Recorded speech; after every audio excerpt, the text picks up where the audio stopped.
ذمہ داریاں پوری کرنے پر ہی اللہ پاک کی طرف سے اس کے دنیا اور آخرت کے بہتر بنانے کے بعد ہے، اور خدا نہ کرے اس نے ذمہ داری پوری نہیں کی تو ایسا نہیں ہے کہ بات پوری ہو گئی۔ سب سے پہلا اللہ پاک نے سب سے پہلی بات فرمائی وہ اس دنیا میں اس کی زندگی کو خراب کرنے کی بات فرمائی، من اعرض عن ذکری فإن له معیشة ضنکا، کہ جو بات نہیں سنے گا نہیں سمجھے گا، اللہ کہتے ہیں ہم ان کی زندگیوں کو اجیرن کر دیں گے۔ یہ اللہ کی طرف سے بات ہے، اللہ ان کی زندگیوں کو خراب کر دیں گے، اللہ ان کی زندگیوں میں مسائل کو کھڑے کر دیں گے۔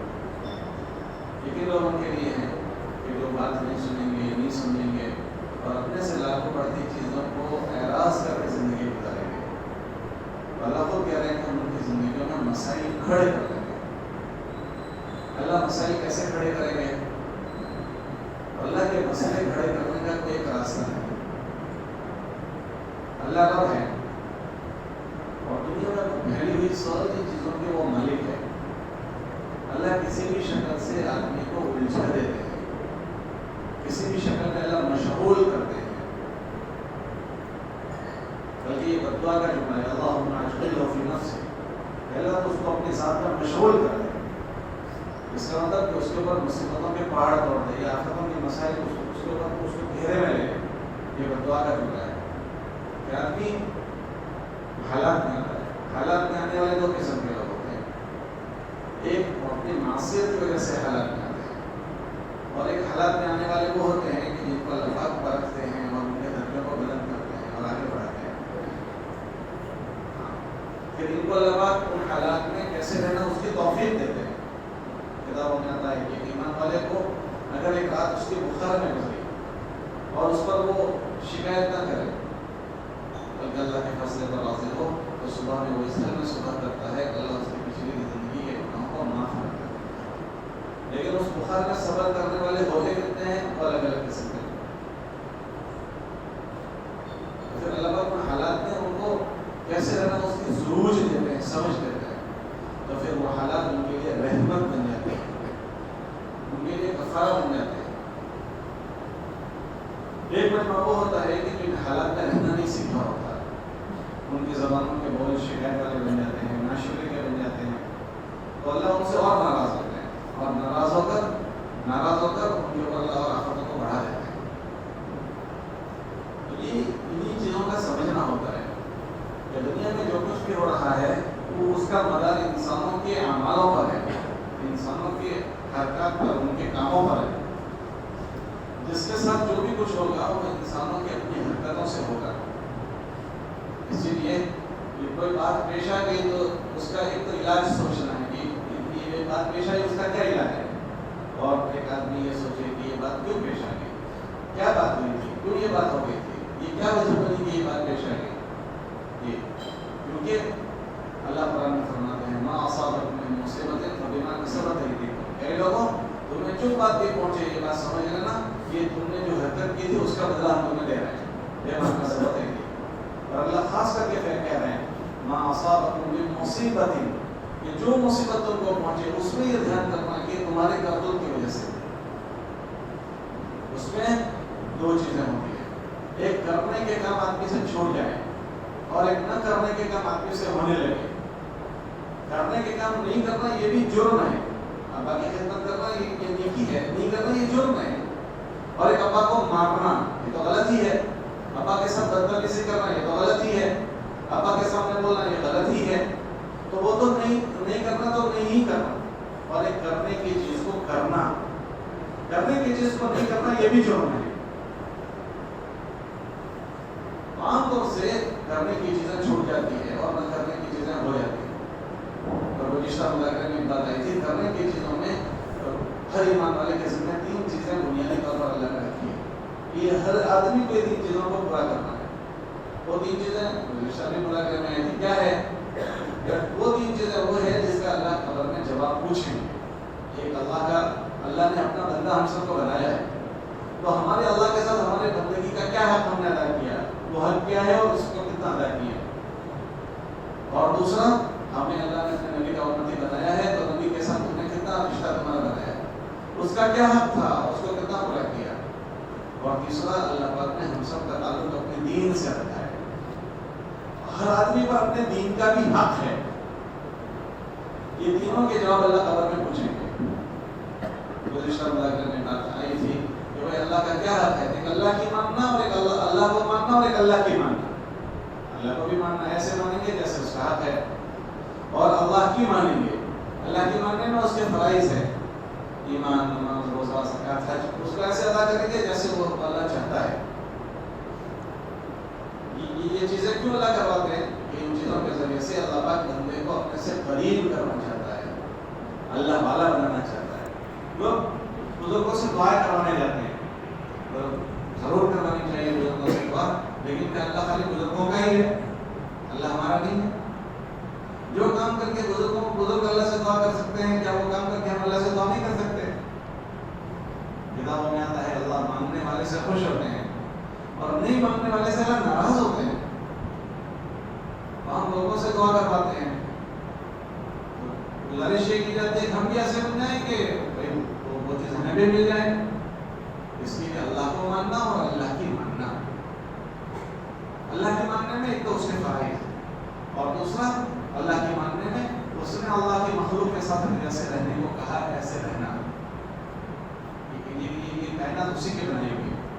ہمارے گھر میں ہمارے بچوں کے ساتھ کوئی بدتمیزی کرے تو ہم برداشت نہیں کرتے، ہمارے گھر میں ہماری بیوی کے ساتھ کوئی بدتمیزی کرے ہم برداشت نہیں کرتے، ہمارے گھر میں کوئی ہمارے اپنے ابی ابا کے ساتھ بدتمیزی کرے ہم برداشت نہیں کرتے۔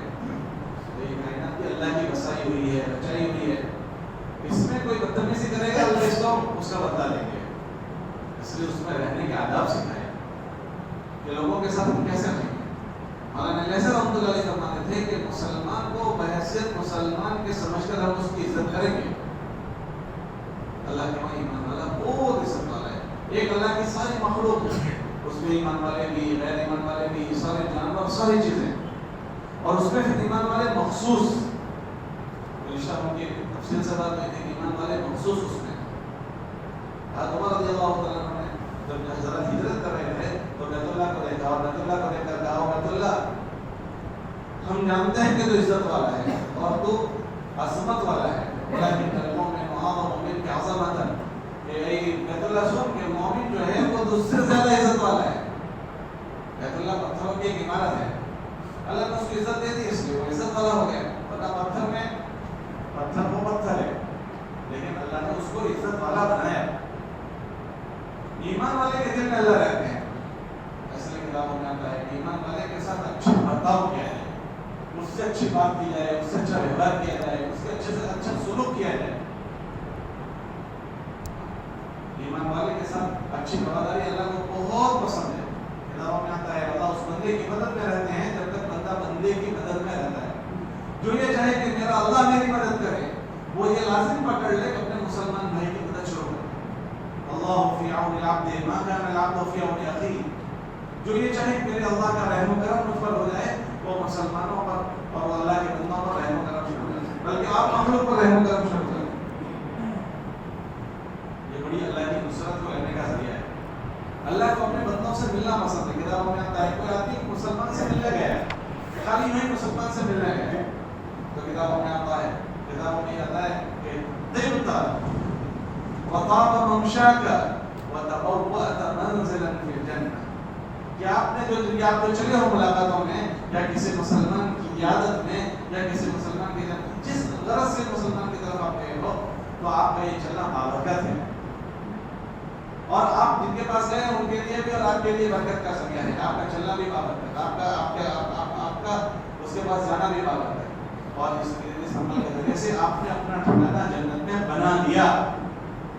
آپ نے اپنا ٹھکانہ، ایمان والے سے آپ ملنے گئے ہیں، ایمان والوں کی آپس میں ملنا عزت بڑی خیر کی چیز ہے۔ ہماری جو روز کی ملاقاتیں ہوتی ہیں اس کو شخص بھی سمجھتے ہیں، اس میں یہ چیزیں چھپی ہوئی، اس کا استحضار ہو سکتا ہے۔ اللہ نے ایمان والے کے ایک دوسرے ایمان والے پر حق بنائے۔ کتابوں میں آتا ہے ہر ایمان والے کے دوسرے ایمان والے پر 6 حق ہے، 6۔ جب وہ سلام کرے تو سلام کا جواب دو، اور سلام کو خوب کرو۔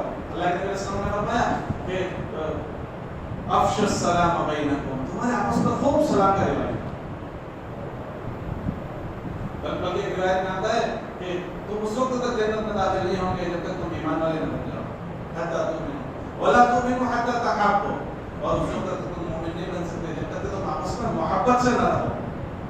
ولا تحابوا حتی، اور جب تک روایت میں بول گیا کہ جب تک محبت نہیں ہوگی جب تک تم آپس میں سلام کا رواج نہیں دو گے. آپس میں سلام خوب کرو.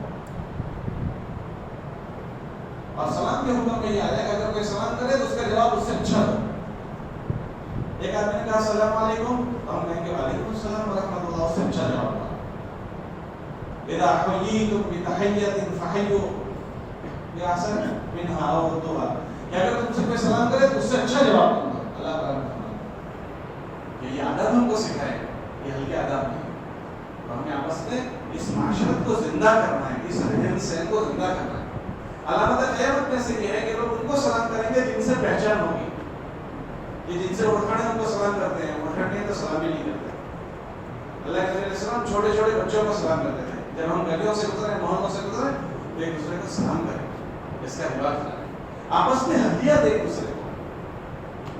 تہادو تحابو، آپس میں چھوٹی چیز کو، اس کو کوئی بڑی چیز ہدیے کے لیے ضروری نہیں ہے.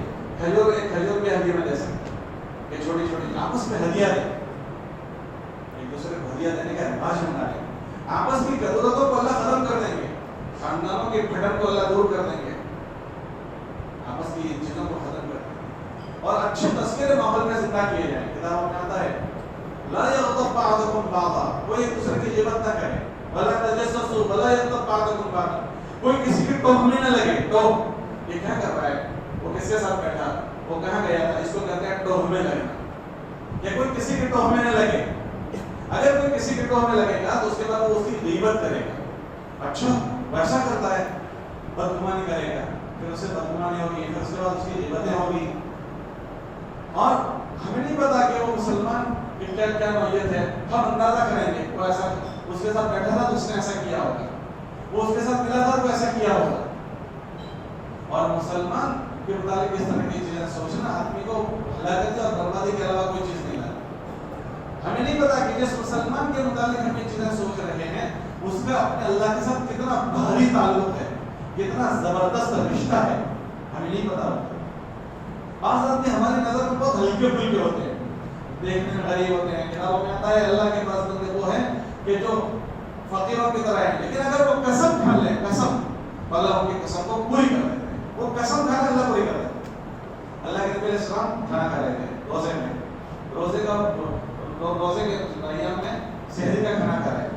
حضرت بلال رضی اللہ تعالیٰ عنہ تشریف لائے اور کہنے لگے اللہ کے نبی علیہ السلام، وہ اذان دینے سے پہلے دیکھنے آئے کہ اللہ کے نبی علیہ السلام کا افطار ہوا کہ سحری ہو گئی نہیں ہوگی. تو دیکھا کھا رہے تھے. تو فرمایا اللہ کے نبی علیہ السلام وقت ہو رہا ہے، سحری کا وقت ختم ہو رہا ہے. تو پھر اذان سے پہلے بھی دیکھنے آئے تو کہا اللہ کے نبی علیہ السلام وقت ہو گیا. پھر تیسری مرتبہ پھر اذان سے پہلے دیکھنے آئے کہ حضور وقت ہو گیا. قسم کھا کر کہتا ہوں وقت ہو گیا.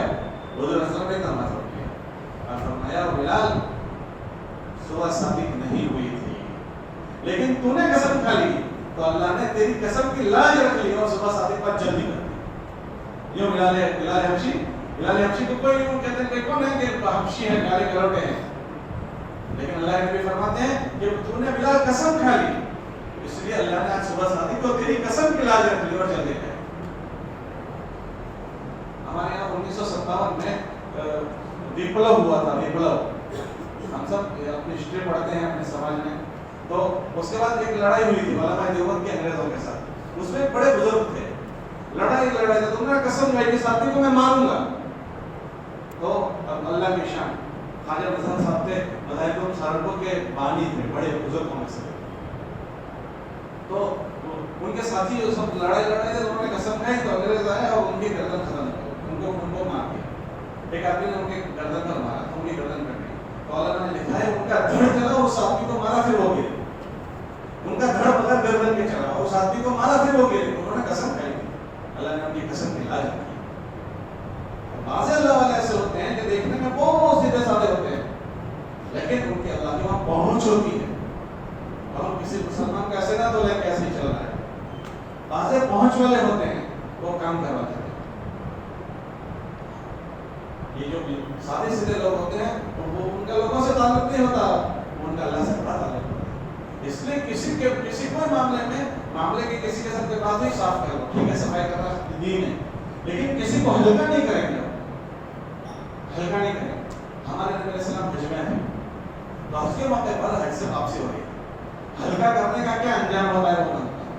ہمارے نبی علیہ السلام کی حج سے واپسی ہو رہی تھی تو ایک جگہ پر عرفات میں ٹھہرے ہوئے تھے. تو ایک سارے لوگوں نے ہمارے نبی کے ساتھ حج میں شرکت کی. حضور نے اعلان کروایا تھا کہ جتنے لوگ آ سکتے ہیں وہ سب آئیں.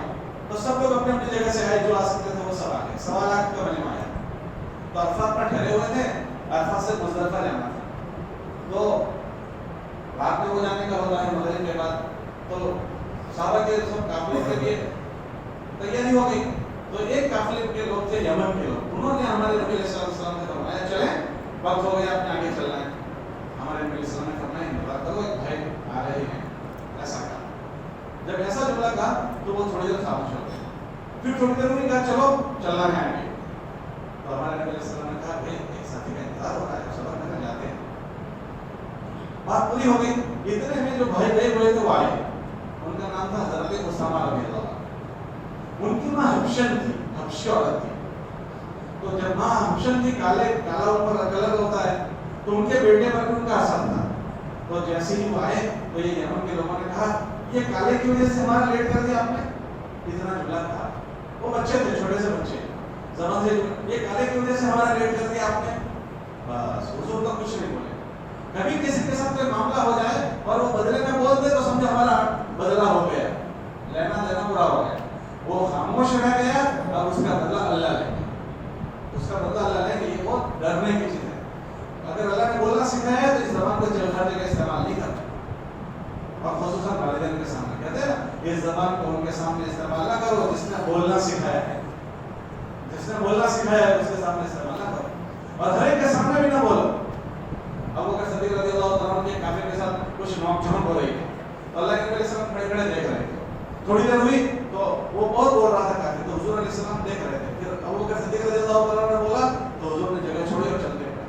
ابو بکر صدیق رضی اللہ تعالیٰ عنہ کہنے لگے کہ وہ اتنی دیر سے گالی بک رہا تھا تو حضور آپ نے اس کو کچھ نہیں کہی، اور جب میں بولا تو آپ جلدی پکڑی. کہ میں دیکھ رہا تھا جب تک آپ خاموش تھے اللہ نے انتظام کیا تھا، فرشتہ آپ کی طرف سے جواب دے رہا تھا. لیکن جب آپ نے بولنا شروع کیا تو وہ فرشتہ چلا گیا. تو جب آپ بھی خاموش رہتا ہے اس کی حمایت میں اللہ آتے ہیں. اس لیے زبان کو ہر جگہ استعمال نہیں کرنا. بولنا ہوشیاری نہیں ہے، خاموشی ہوشیاری. بولنے سے جتنی بول کر کوئی آفت میں گیا ہوگا، خاموش رہ کر آج تک کوئی آفت میں نہیں آیا. اللہ کا بھی مجرم بنتا ہے، بندوں کا بھی مجرم بنتا ہے. کتابوں میں آتا ہے، میں سو حدیث پڑھا تھا، میں نے ایک حدیث پڑھی کہ جب تک آدمی اپنی زبان کو بول استعمال سے خاموش رہتا ہے اللہ اس کے آبا پر پردہ ڈال دیتا ہے. اب وہ کیسا آدمی ہے اس کی زبان سے پتہ چلے گا.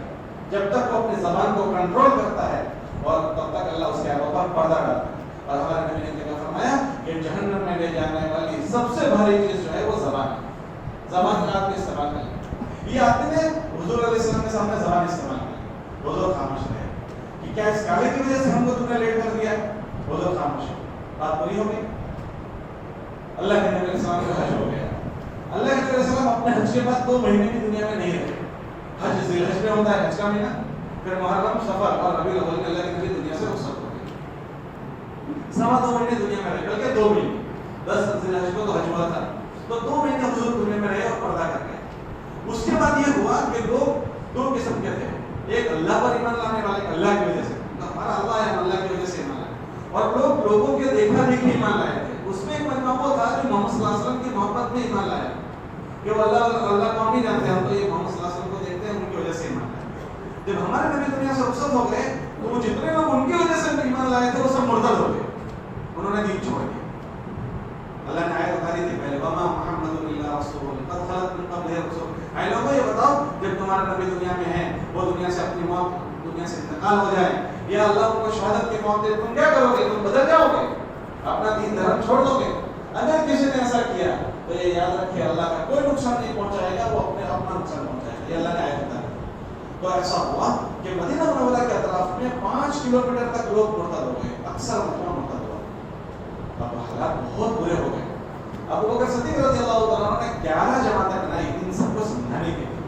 وہ 11 جماعتوں کی محنت ہوئی, ایک ایک کو سمجھایا گیا, ساری جماعتیں سارے مرتد دوبارہ اسلام میں داخل ہو گئے, سارے کے سارے اسلام میں داخل ہو گئے. لیکن یہ مجمع جو یمن والوں کا تھا, جنہوں نے اللہ کے نبی کے ساتھ حج کیا تھا, اللہ کے نبی علیہ السلام کے ساتھ سفر کیا تھا, انہوں نے جو جملہ حج کے موقع پر کہا تھا حضرت اسامہ کے لیے کہ اس کہنے کی وجہ سے ہم کو لیٹ کر دیا, یہ جملہ علماء نے لکھا ہے یہ قبیلے کو اللہ نے توفیق نہیں دی, توفیق اللہ کی طرف سے ہوتی ہے. جانکاری سے معلومات سے کام نہیں ہو جاتا. ایک آدمی, سارے لوگ جانتے ہیں 5 وقت کی نماز فرض ہے, لیکن کیا ہر آدمی پڑھ لیتا ہے 5 وقت کی نماز؟ معلومات سب کے پاس ہے, لیکن اللہ کی توفیق نہیں ہے. آدمی کو پتا ہے نماز سے پہلے کی سنت ہے, نماز کے بعد کی سنت ہے, ہر آدمی پڑھتا ہے, جس کو اللہ توفیق دیتے ہیں وہ پڑھتے ہیں.